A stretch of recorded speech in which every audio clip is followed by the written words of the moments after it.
Hello tout le monde, je me présente, je m'appelle Maïva et je serai votre hôte pour le nouveau podcast Ahava qui signifie amour en hébreu.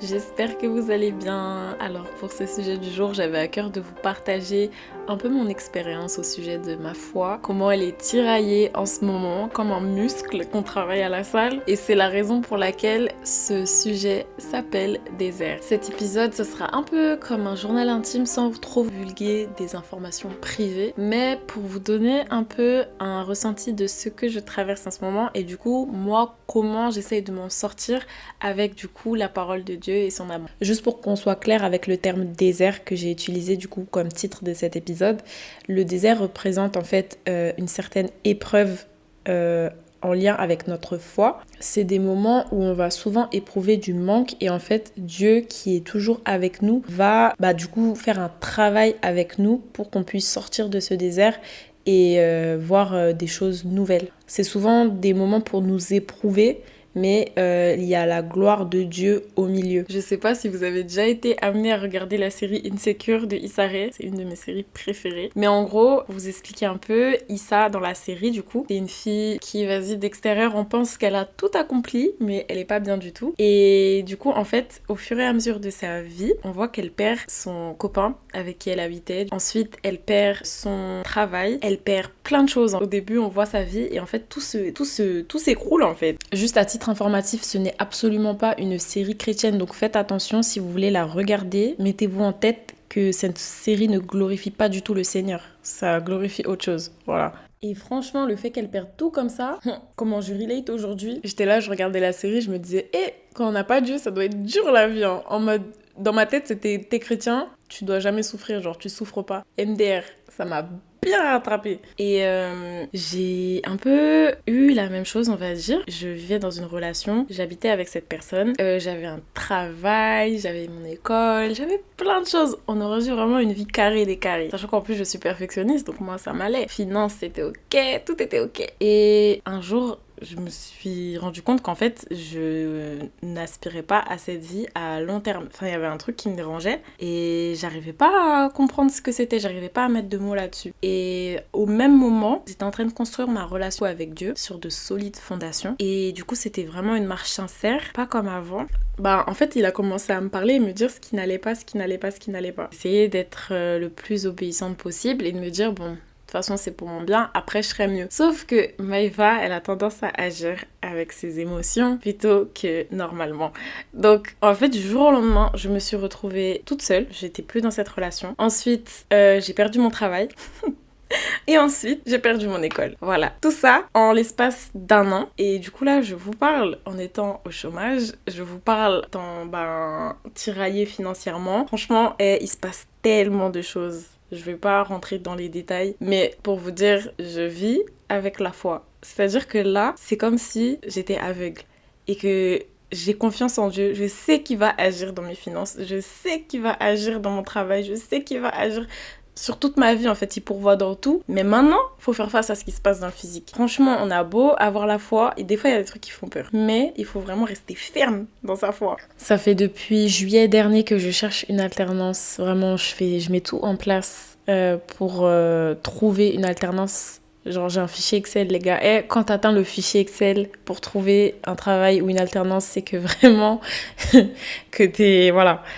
Et je trouve pas, j'ai que des refus, et c'est même pas des refus constructifs, c'est des refus en mode malgré vos belles qualités et compétences, nous allons pas vous prendre. C'est tout, ça s'arrête là. Et c'est frustrant. Et on n'en parle pas assez, mais à force de se manger des refus tous les jours, en fait la confiance en soi, elle prend grave un coup. Vous voyez, les gens de ma classe, ils trouvaient assez rapidement, mais moi, je stagnais, je trouvais pas. Du coup, je remettais mes capacités et mes compétences en question. Je me disais, mais en fait, je ne suis pas capable de faire ça. Et les voix dans nos têtes, elles commencent à résonner, on commence à s'auto-accuser, à se dire ouais, on n'est pas capable. Et c'est la tempête dans ta tête après, genre vraiment. À partir du moment où tu perds ton assurance, franchement, il y a tout qui s'écroule. Et en fait, on peut voir ça comme une perte, parce que du coup, ça va faire depuis le mois de septembre, on est au mois d'avril, que je n'ai pas d'alternance, que du coup, là, je me retrouve sans école. J'essaye de Et ça, c'est vraiment grâce à mon entourage, parce qu'au début, je voyais vraiment ça comme une perte de temps. Mais de voir ça plutôt comme une opportunité à grandir dans ma foi. J'essaye tant bien que mal de passer des journées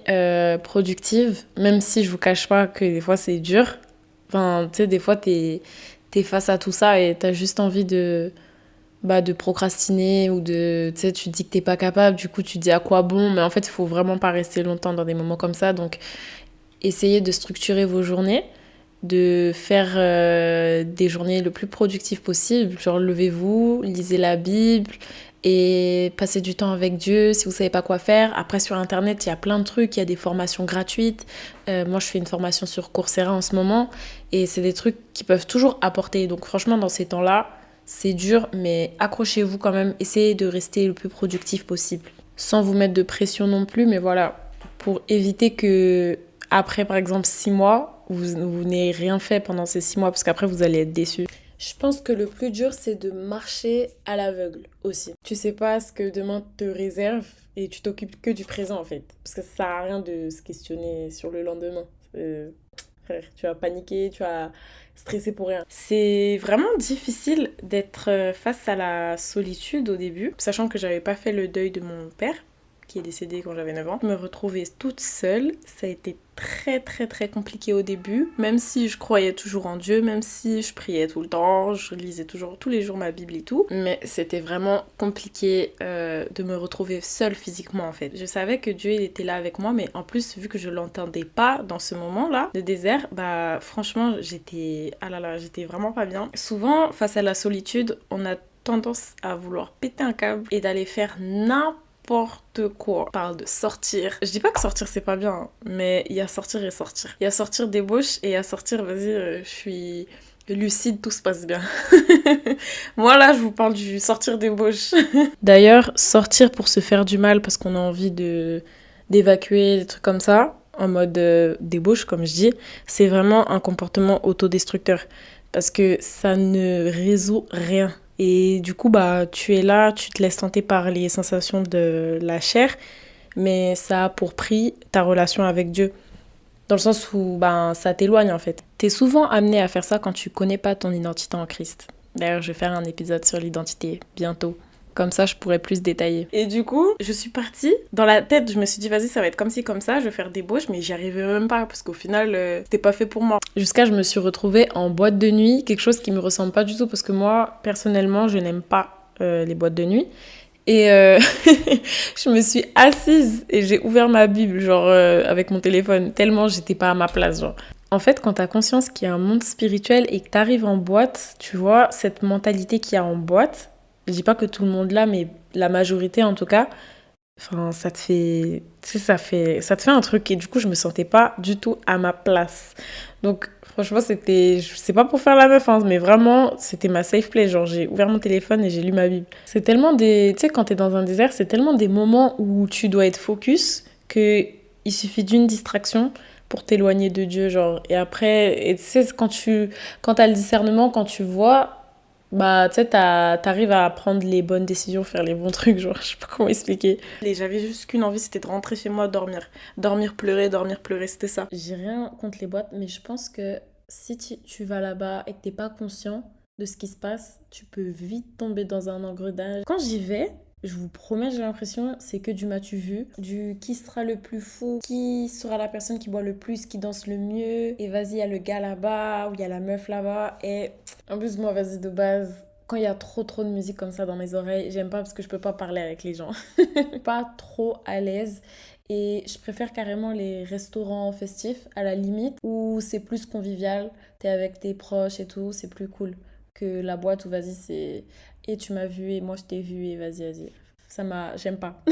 Après, ça c'est mon avis. Vous avez un avis différent peut-être. Voilà, chacun son avis sur ça. Des fois, il y a des moments face à la solitude, on a tendance à vouloir se laisser aller et laisser les jours couler, mais c'est invivable. Ce moment-là, j'ai perdu une dizaine de kilos. Ouais, en l'espace de quelques mois, je suis déjà très mince. Il fallait vraiment avoir foi. Il y a un verset qui dit: combattez le bon combat de la foi. La foi, elle est vraiment tiraillée comme un muscle. En fait, dans ces moments-là, le diable, il aime trop rentrer rentrer dans nos esprits, nous mettre des fausses informations en disant ouais, tu vas finir tout le temps toute seule, tu fais toujours les mauvais choix, t'es nulle et tu vas perdre ça, tu vas galérer avec l'argent, tu vas te retrouver à la rue, plein de choses comme ça. Il y a la voix de l'ennemi, mais il y a aussi nos voix, comment on est dur avec soi-même parfois, surtout quand on a ce trait de perfectionniste. Il faut vraiment avoir le don du discernement. Et j'ai demandé à quelqu'un, mais en fait, comment je fais pour reconnaître la voix de Dieu? Parce que je l'écoute même pas, j'entends que des voix qui me tiraillent. Et il disait, quand c'est des voix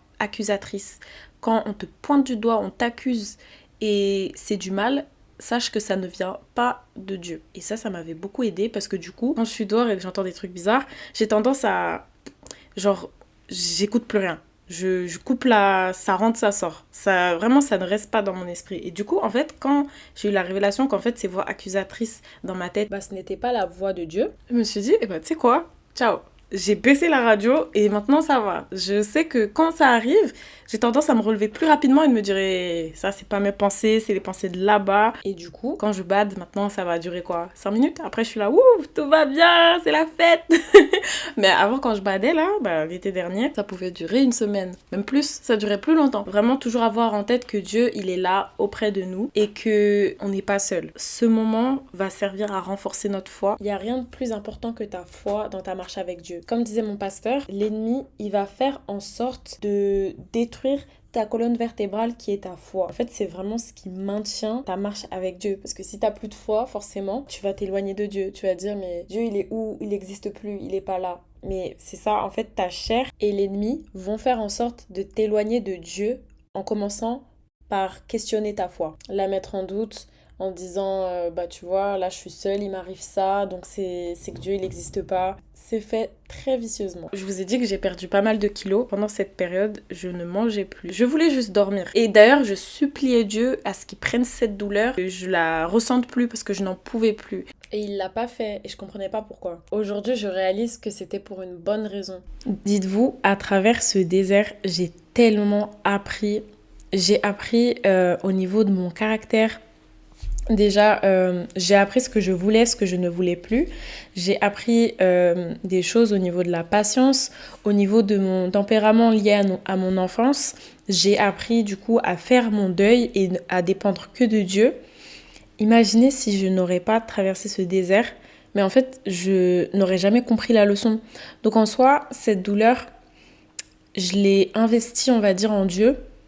Et je le remercie aujourd'hui de ne pas m'avoir enlevé cette douleur parce qu'il me l'aurait enlevé, je n'aurais pas appris tout ça.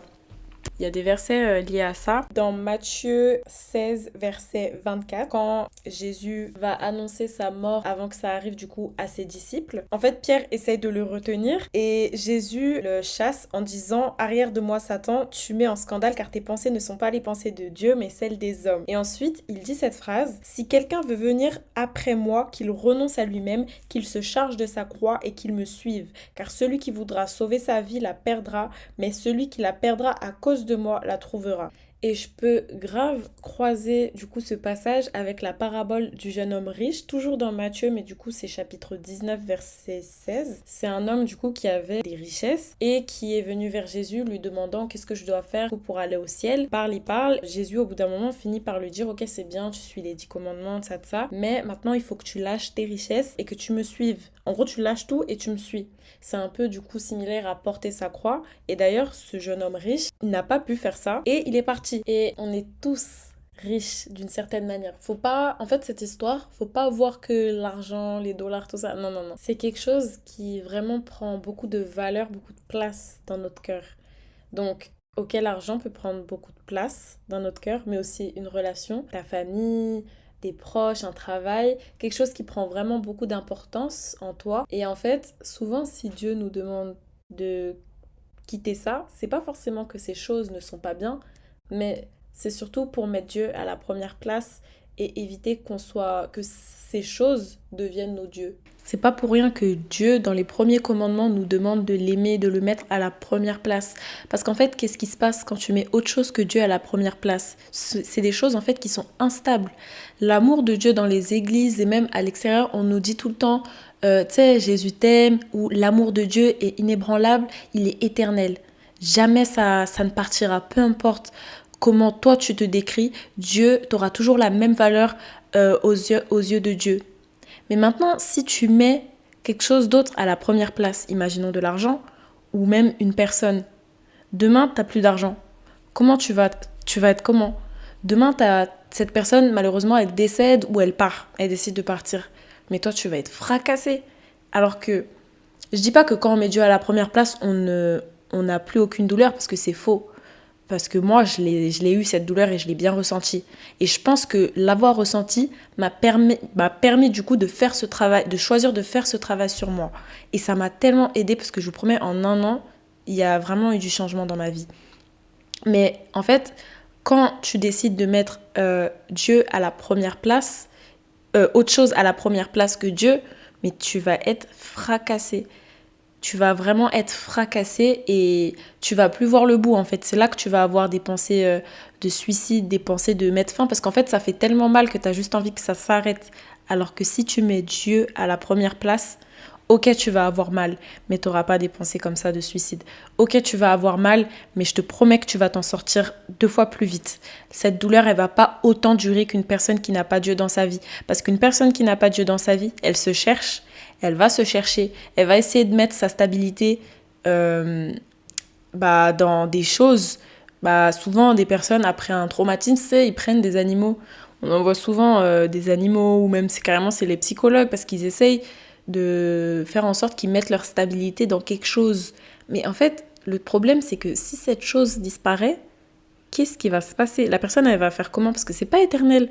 Alors que l'amour de Dieu, c'est éternel. Et en fait, ce travail en tant que chrétien, c'est d'avoir la foi. C'est pour ça que je dis la foi, c'est... Il a raison, mon pasteur, c'est là vraiment ta colonne vertébrale. Parce que si tu n'as plus cette foi que Dieu t'aime, Dieu est toujours là pour toi, tu vas te perdre. Et tu vas essayer de mettre, du coup, ta stabilité dans des choses qui sont pas stables. C'est comme le verset qui dit il y a 2 hommes, il y a le sage qui construit sa maison sur de solides fondations et le fou qui construit sa maison sur le sable. Et en fait, le sable emporte sa maison. Parce que la fondation, si c'est pas Dieu dans ta vie, ça va recommencer en fait. Et c'est une dinguerie parce que hier, je parlais de ça au téléphone avec un pote à moi et franchement, si tu trouves pas ta stabilité, si tu la mets pas dans un truc qui est stable, qui est, enfin, tu sais, de solide fondation, en fait, c'est ta relation avec Dieu. D'où le terme porter sa croix. Porter sa croix, du coup, c'est impossible à l'homme, mais c'est possible à Dieu. C'est pour ça que dans ces moments-là, il fallait, du coup, que je collabore avec le Saint-Esprit, du coup, pour aller mieux. Que je regarde qu'à Dieu, qu'à Jésus, parce qu'il était en fait en train de penser mes blessures par rapport à ça. Et moi, j'avais eu cette mauvaise interprétation dans le sens où, vas-y, vu que j'étais mal et que je comprenais pas pourquoi il voulait pas prendre la douleur, je me disais, mais en fait, Dieu, il est heureux que je souffre, il ne m'aime pas. En fait, cette douleur, si je ne la prends pas, je vais recommencer en fait, tout le temps, à faire les mêmes erreurs. Et c'est des choses...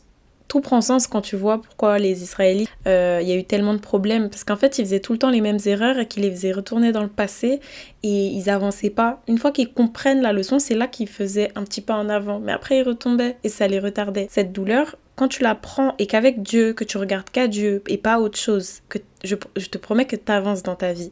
En tout cas, moi, je vois un gros changement en un an, du coup, de ça, parce que c'était il y a un an.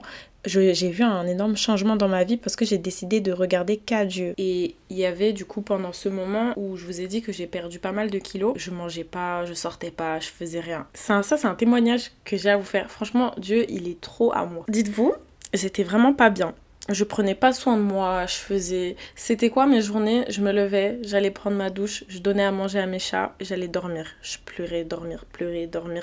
Je faisais quoi aussi? Je regardais des prêches tout le temps, tout le temps, tout le temps, tout le temps. Je lisais beaucoup la Bible, je m'endormais avec les psaumes de David, mais voilà, j'étais renfermée dans une boîte parce que j'avais coupé du coup, j'avais tout coupé l'église, la communauté, tout. Parce que je voulais pas qu'on me parle de Dieu, je voulais juste que ce soit des pasteurs ou que Dieu me parle. Mais je voulais pas que d'autres personnes me parlent de Dieu. Je sais pas pourquoi, j'ai craqué ce jour-là. Franchement, j'étais vraiment pas... Au bout d'un certain moment, je vous ai dit, moi, j'arrive pas à entendre la voix de Dieu nette. Et c'est plus, en gros, une influence que j'ai. En gros, bah, j'étais en train de bader dans mon lit et je sens comme si Dieu me disait, allez, lève-toi. Genre, pas de faire quelque chose après, c'est genre, lève-toi, parce que je vous ai dit, je mangeais pas, j'étais dans mon lit toute la journée. Donc vas-y, je me lève, et pendant que je me lève, il me dit, regarde, range ça, range un peu la maison, comment elle est, et vas-y, je fais. Et en faisant ça, il y a mon appétit du coup qui commence à s'ouvrir, et il commence à me dire, allez, mange, et après, va faire un tour dehors. Et en fait, en suivant ces choses, étape par étape, et j'allais tellement mieux. En fait, au fur et à mesure, je me suis mise à faire ça vraiment tous les jours et j'allais vraiment beaucoup, beaucoup mieux. En fait, je pensais même plus à prendre soin de moi.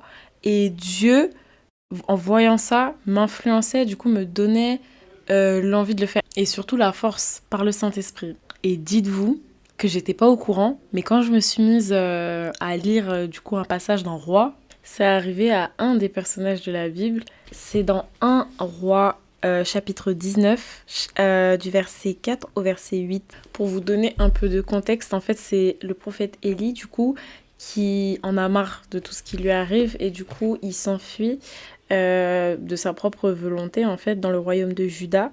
Et en fait, il veut se donner la mort. Et du coup, il prend même plus soin de lui. Il mange plus, il fait plus rien. Et en fait, il y a un Dieu qui envoie un ange de l'Éternel le toucher.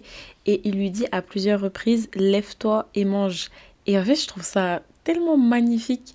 Dieu, il va te faire en sorte à chaque fois de qu'on prenne soin de nous. Nous donner la force. En fait, par n'importe quel moyen, il va faire quelque chose pour qu'on prenne soin de nous et pas qu'on se laisse mourir comme ça. Après, c'est à nous de prendre cette décision de suivre et de faire confiance à Dieu. Et en vrai, quand j'y pense, j'étais dans cette situation, mais je me rendais pas tout compte de toutes les grâces que j'avais.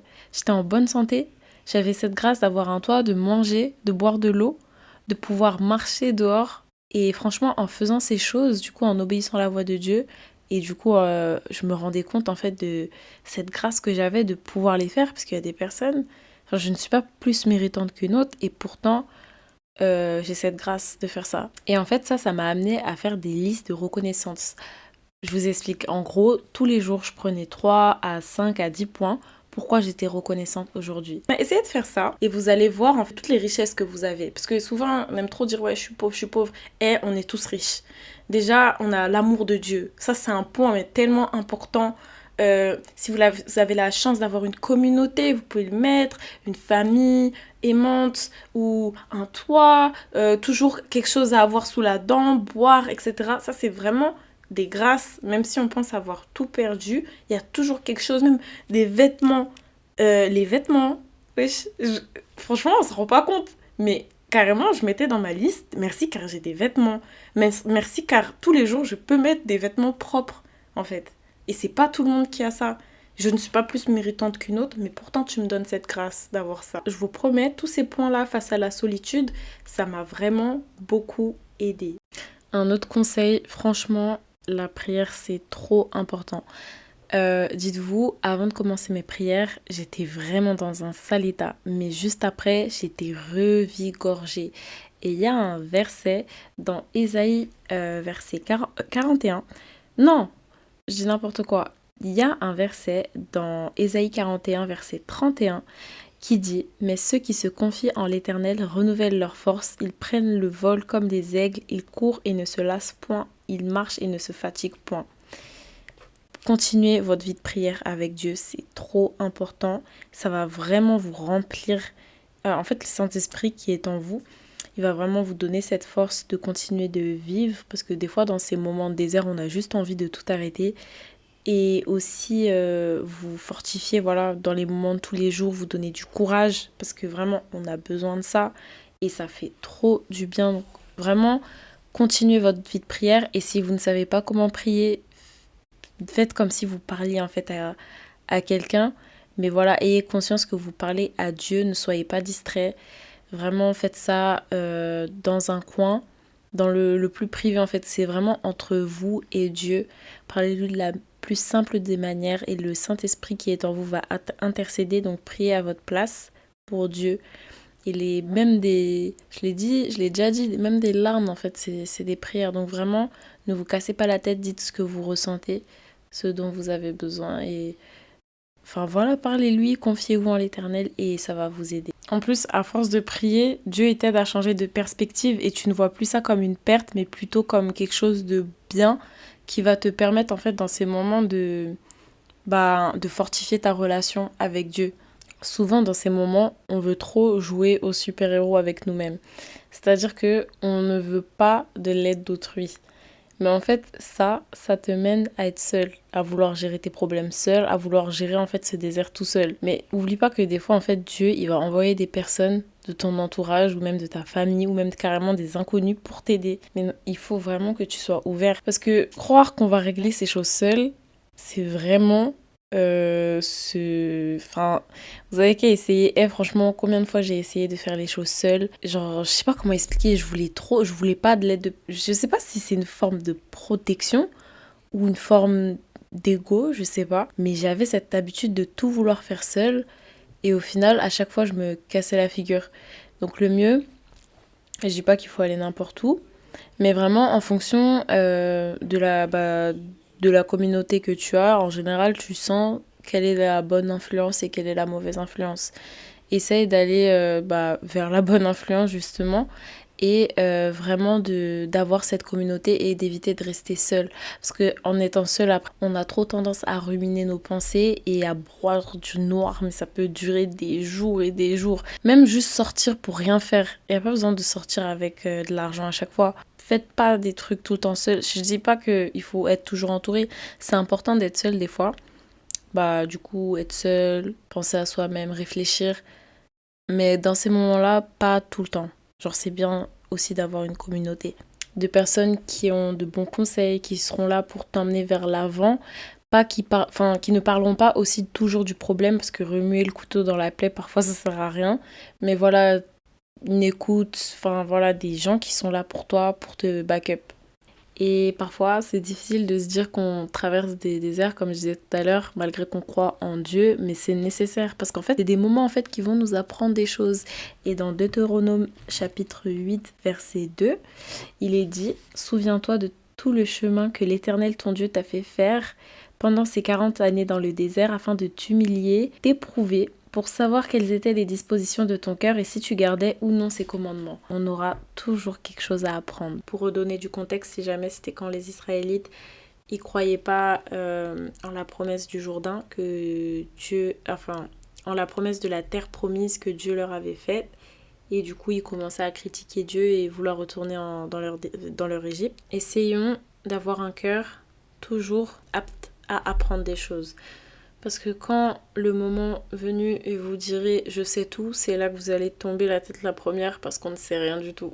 Il y a mon ami, Dieu lui avait dit cette parole: tu es sage parce que tu sais que tu ne sais rien. J'ai trouvé ça tellement beau. Et en plus, il y a beaucoup de versets là-dessus dans le Nouveau Testament et c'est d'ailleurs les raisons pour lesquelles le Sanhédrin et les pharisiens n'acceptaient pas Jésus parce qu'ils pensaient tout savoir. Et ça, pour Dieu, c'était un peu de la folie, parce que même de la folie tout court, parce qu'au final, ils sont passés à côté du Messie et ils s'en sont pas rendus compte à cause de la jalousie, à cause du fait que vas-y, non, je sais tout, je sais tout, je sais tout, je sais tout.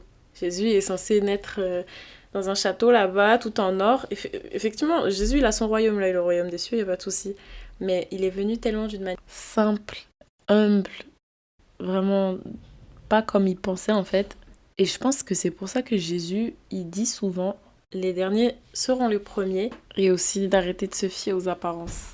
Ça aveugle certaines personnes. Tout se passe dans le cœur. Ce qui m'a beaucoup aidé également, et ça c'est évident, c'est la lecture de la Bible. Dites-vous, dans les armes de Dieu qui sont citées dans Éphésiens 6, la Bible, la parole de Dieu en fait, elle est considérée comme une arme, comme une épée pour se défendre contre les attaques de l'ennemi. Elle est aussi considérée comme une nourriture spirituelle. C'est un livre, en fait c'est des paroles qui vont nourrir ton esprit. Mais après, tu peux pas lire comme ça pour lire. Il faut que quand tu lises, tu sois conscient déjà que tu lises la parole de Dieu, que tu pries pour que Dieu te guide en fait dans cette lecture. Et vraiment en fait, faut ruminer la parole dans le sens où méditer sur plusieurs versets, vraiment y penser quotidiennement. Et ça aide Et souvent, je pense que c'est Dieu qui fait en sorte que ça arrive. Souvent, en fonction des moments que je traverse, Dieu me demande de lire un passage où je tombe sur des passages qui correspondent vraiment à ce que je vis. Et du coup, ça m'aide. Quand vous lisez la Bible, essayez d'avoir le cœur d'un enfant. Donc soyez curieux, vraiment posez-vous des questions, allez faire des recherches sur Internet. Et on a tellement de ressources pour comprendre la Bible aujourd'hui et c'est vraiment une grâce. Il y a Internet, il y a plein de vidéos sur YouTube. Je pourrais mettre des liens du coup en bio pour vous montrer un peu moi ce que j'utilise. Le fait de lire la Bible, dites-vous, ça m'a appris à développer une intelligence émotionnelle de fou que je n'avais pas avant.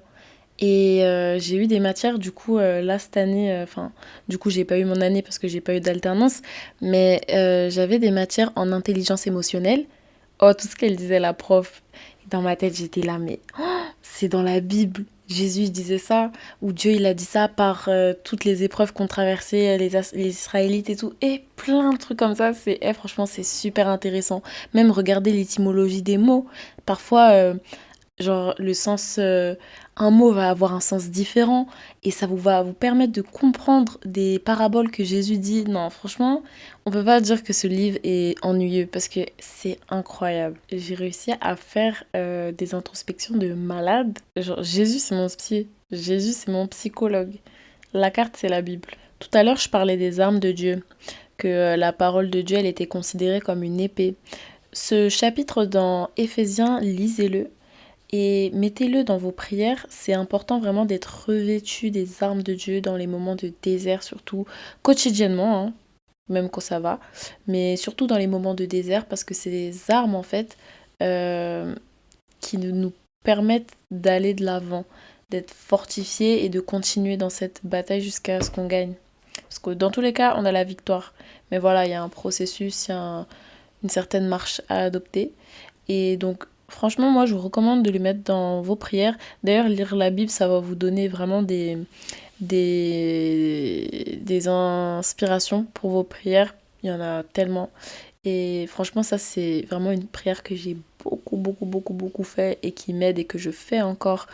Les armes de Dieu, franchement, je trouve que c'est primordial. Il faut vraiment qu'on soit équipé pour vivre cette vie en fait. La hava de Dieu dans les déserts, c'est vraiment magnifique et ça fait tellement du bien de se dire que on va pas mener cette vie tout seul. Et quand on se met à nu devant Dieu et qu'on lui dit vraiment je ne peux pas vivre cette vie sans toi, mais vraiment que ça se fait sincèrement, parce qu'au début je comprenais pas pourquoi les autres ils faisaient cette prière et je la faisais mais c'était pas sincère. Mais quand j'ai vu que en fait tout ce que je faisais sans demander à Dieu ça virait soit j'étais pas bien, soit il y avait toujours un truc stressé ou autre. En fait, quand tu vois que tu ne peux pas vivre de tes propres moyens, mais que tu peux vivre que par Dieu, tu te mets à nu devant lui et tu lui demandes de l'aide, en fait, au secours. Mes prières, c'était un appel au secours. Fais ce que tu veux de ma vie, je te la donne. Tiens, prends, moi, je ne peux pas vivre cette vie sans toi, sincèrement.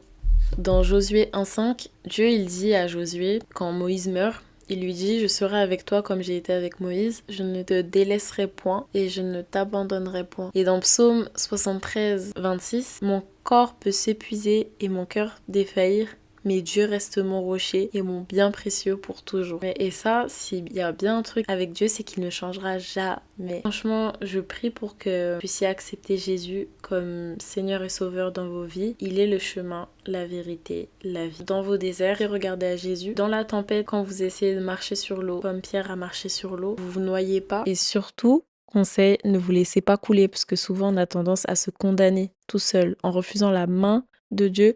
Il nous tend la main en fait Jésus. En Matthieu 13 verset 15, Jésus il dit « Car le cœur de ce peuple est devenu insensible, ils ont endurci leurs oreilles, ils ont fermé leurs yeux, de peur qu'ils ne voient de leurs yeux et qu'ils n'entendent de leurs oreilles, qu'ils ne comprennent de leur cœur et qu'ils se convertissent et que je ne le guérisse. » Concrètement, quand je vous dis on n'attrape pas la main de Jésus quand on est dans l'eau et qu'on se laisse mourir, c'est qu'on ne veut pas être sauvé. Marcher selon l'esprit, marcher à l'aveugle.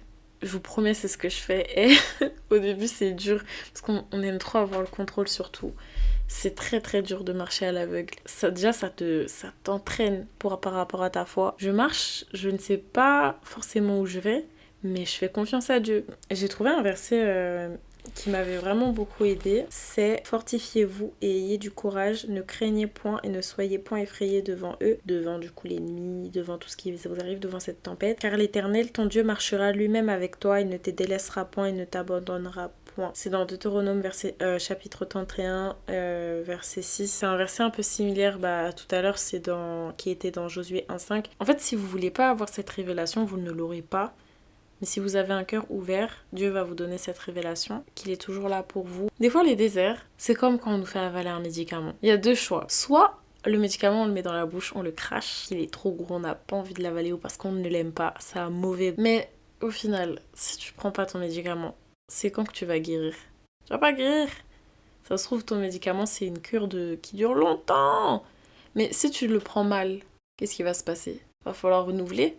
Et au final, tu seras pas guéri. Prends ton médicament, même si c'est pas bon. Au fond, à l'intérieur, tu sais pas ce qui se passe. Tu ne vois pas, il n'y a pas une caméra à l'intérieur de ton corps. Mais c'est en train de te soigner, c'est en train de te faire du bien.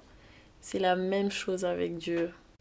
En mieux. Parce que vas-y, dans les médicaments, il y a des effets secondaires. Tandis que là, avec Dieu, il n'y a pas d'effets secondaires. Quand tu choisis de l'obéir et que tu choisis d'avaler ta pilule du désert, là, de suivre ton traitement du désert, je t'assure que tu ressors qu'avec du plus. Ça a appris des nouvelles choses. Tu connais mieux ton identité, qui tu es en Christ. Tu commences à avoir le même regard que Jésus, à ne plus juger, à vraiment agir avec amour en tout temps, en tout lieu. Et c'est trop une grâce. Mais encore une fois, nous ne sommes pas Dieu. Donc, veillez toujours à votre chair. Veillez toujours aux choses dont vous avez guéri, parce que ça peut revenir. Comme quand Moïse, il avait un problème avec la colère, pensant qu'il était guéri de ça, qu'il a désobéi à Dieu à cause de sa colère. Du coup, ça lui a coûté quelque chose. Mais avec tous les avertissements qu'on a dans la Bible, plus le Saint-Esprit qui nous guide, Jésus qui nous guide et l'Éternel qui est là, nous remplit de son amour, franchement, tout ira bien. Il faut juste faire confiance, être obéissant.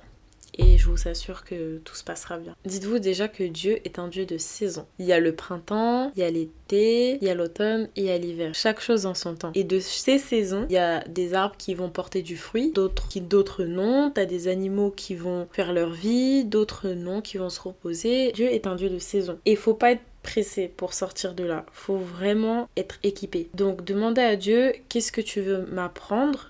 Qu'est-ce que tu veux me montrer et quelle est la direction que je dois prendre. Vraiment, soyez spécifique dans vos prières pour que vous ayez des réponses. Des fois, on pense que tout est perdu, mais il faut vraiment pas perdre espoir dans le sens où, si on regarde par exemple dans la Bible avec Lazare, en fait, c'était un ami à Jésus qui est décédé et qui est resté 4 jours dans le tombeau. Pour vous dire, à partir de 4 jours, ça commence à sentir. Le cadavre, il y a les bêtes qui commencent à arriver. Franchement, en fait, quand on voit des trucs comme ça, on se dit, c'est mort. Ma situation, elle est morte. J'ai perdu mon travail, c'est terminé, ma vie, c'est fini. Vous voyez comment on commence à être dans cet état d'esprit? Et au final, Dieu, il a ressuscité Lazare. Pour vous dire, en fait, des fois, vous pensez que votre situation, c'est terminé, vous allez rester dans cette situation, mais Dieu va ressusciter les choses que tu pensais mortes. Dieu va les remettre en place, mais pas comme ce que tu pensais. Parce que des fois, on se dit, on commence à romantiser l'Égypte là-bas et à vouloir que ça se passe comme l'Égypte. Mais non. Faut regarder plutôt en avant à la terre promise. Et au final, c'est beaucoup mieux si on fait confiance à Dieu. De chaque difficulté, Dieu va faire naître un nouveau départ. Sache que Dieu ne gaspille rien dans ta vie. Dieu ne gaspille rien dans ta vie. Il y a des saisons, il y a de l'attente, mais c'est pas pour rien, c'est pour toi. La réponse à l'anxiété, parce que je sais que dans les moments de désert, franchement, le stress, l'anxiété, est assez présente et c'est très difficile de s'en débarrasser. Moi, ce que je fais, je loue le Seigneur. Les louanges, c'est tellement beau, ça m'aide. Et la louange, sachez que c'est une arme. Le peuple d'Israël a gagné pas mal de peuples en louant l'Éternel. Ensuite, la prière, chasser toutes les distractions, qu'il n'y ait que toi et Dieu. Dieu va entendre ta prière. Ça va te faire du bien déjà de tout poser aux pieds de Dieu. Et si tu arrives à lire la Bible, moi je me mets dans certaines conditions avant de lire, essayer de comprendre les écrits, tout ça, méditer. J'oublie un peu ma situation. Ça me fait vraiment du bien de penser à autre chose en fait que mes problèmes. Donc, faites-moi confiance et faites de l'Éternel vos délices et il vous donnera ce que votre cœur désire. Ça, si jamais pour la rêve, c'est Psaume 37,4. Ce verset, en fait, il va avec Matthieu, chapitre 6, versets 33 et 34, qui dit « Cherchez en premier le royaume de Dieu et toutes ces choses vous seront données par-dessus. Ne vous inquiétez donc pas du lendemain, il aura soin de lui-même. » Regardez à Dieu, tout ce que votre cœur désire, vous l'aurez. Et ce sont pas des choses que votre cœur de chair aime, mais c'est le cœur de votre identité en Christ. C'est qui vous êtes vraiment. Et ça, c'est que Dieu qui connaît. Je sais qu'on aime beaucoup avoir le contrôle, mais parfois c'est mauvais. On se tue des fois. Des fois, mon âme, elle continue de s'abattre. Je continue de me lancer des cailloux. Parce que des fois, ça arrive aussi dans les déserts. On pense que on commence à se jeter des cailloux, à être très dur avec nous-mêmes. C'est pour ça que je dis le self-love, c'est trop important. Déjà, ça va nous permettre d'aimer notre prochain. En fait, il faut vraiment pas qu'on se dise, ouais, bah, je le mérite ou vas-y, nanana. Acceptez ce qui se passe. Travaillez sur vos émotions et ne vous diminuez pas, mais plutôt faites-le avec sagesse, ce que je vous dis, mais vraiment, ne soyez pas trop dur avec vous-même. Acceptez les choses comme elles sont. N'essayez pas de changer ce qui est arrivé. Vous allez vous fatiguer pour rien. Tourner en rond pour rien. Ce qui est fait est fait. Dans ces moments-là, il faut vraiment que vous parliez à votre âme. Je vais vous lire une prière qu'une amie à moi m'avait aidé à faire. Et franchement, elle est incroyable. Elle m'a tellement aidée. Et les gars, ayez une vraie communauté. Franchement, une communauté qui t'aide à prier, qui te donne des prières et qui prie pour vous, c'est vraiment une grâce. Franchement, merci à tous mes amis, tous mes proches qui ont été là pour moi. La prière, c'est: Seigneur, parce que tu es là, j'aurai la victoire sur cette situation. Je refuse de m'inquiéter, de jeter les regards inquiets. J'accepte de tout laisser entre tes mains. Calme mon cœur, sonde mon cœur, vois s'il y a des choses qui ne viennent pas de toi et lave-moi. Je me remets entre tes mains, je n'ai rien à faire. Un moment dans le psaume 42, on retrouve en fait l'auteur de ce psaume se parler à lui-même et dire: pourquoi t'as battu mon âme et gémis-tu au-dedans de moi? Espère en Dieu, car je le louerai encore. Il est mon salut et mon Dieu. En fait, il faut vraiment que vous déclarez la vie et non pas la mort dans votre vie. Quand on commence à trop bader, oh mon âme, qu'est-ce qu'il y a? Pourquoi tu t'abats? Tout va rentrer dans l'ordre en fait. Fais confiance à Dieu, tout va bien se passer. Et le dire à voix haute, le répéter, ça te le met dans la tête. Dans Psaume 37,5, il est dit: recommande ton sort à l'Éternel, mets en lui ta confiance et il agira. Dans tout ce que j'ai dit là, j'ai beaucoup parlé. Mais retenez seulement amour, aimer Dieu, aimer son prochain comme soi-même, faire confiance, mais vraiment faire confiance. Parce qu'il y a dire je fais confiance, mais au final on n'a pas confiance. On se pose plein de questions. Et comment je vais faire? Et comment je vais faire ci? Et comment je vais faire ça? On appelle toute la terre entière, mais on n'appelle pas Dieu. Faites-le confiance et il agira. Et le il agira, ça n'avait pas été mis en premier avant la confiance ou recommande son sort en l'Éternel. Non, ça a été mis une fois en dernier. Donc une fois que vous avez recommandé votre sort à l'Éternel, une fois que vous lui avez fait confiance. Ne subissez pas vos pensées, demandez à Dieu de mettre de l'ordre dans vos pensées. Cette prière, je la fais et elle m'aide énormément. Et en fait, il faut savoir que des fois, les pensées, tu peux assimiler ça à une tempête qui se déchaîne dans ton esprit.